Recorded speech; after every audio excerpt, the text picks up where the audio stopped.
La Cour n'a jamais été mêlée dans les processus électoraux des pays. C'est une délégation de la commission de la CEDEAO et non de la Cour.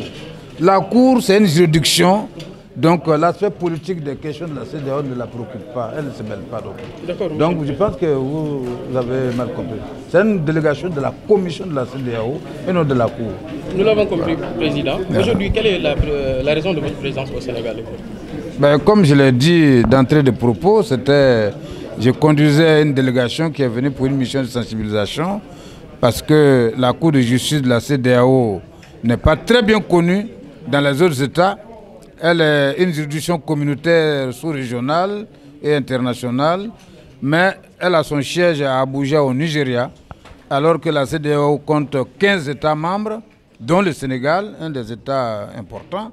Et donc, les Sénégalais, comme les autres ressortissants des États membres qui sont hors du Nigeria, ont également droit à cette cour et doivent s'approprier les droits communautaires, connaître les procédures de saisine et les compétences de cette cour. C'est pour cette raison que la cour annuellement se déplace vers les populations pour s'adresser à elles, pour leur expliquer, afin de leur permettre de mieux connaître la cour et son fonctionnement pour pouvoir la saisir. Surtout que la Cour a reçu compétence maintenant pour juger les affaires de violation des droits de l'homme.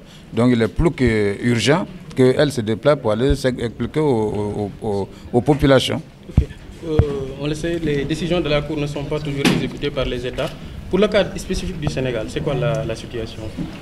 Bon, la Cour ne sait pas c'est quelle décision qui n'a pas été encore exécutée, mais toujours est-il que, comme je l'ai dit, normalement, la Cour n'a pas à exécuter ces décisions. Il appartient au parti de faire exécuter les décisions. Maintenant, la Cour se préoccupe de la non-exécution de ces décisions parce que, comme elle a le volet droit de l'homme, donc l'efficacité de la justice et son effectivité rigide dans l'exécution des décisions. C'est pour ça qu'on s'en mêle et on essaie de faire du lobbying auprès des États afin que nos décisions soient exécutées. Donc, pour que la Cour ait beaucoup plus de crédibilité, parce qu'il ne sert à rien de rendre des décisions lorsqu'elles ne sont pas exécutées. Voilà, donc c'est ce que je peux dire.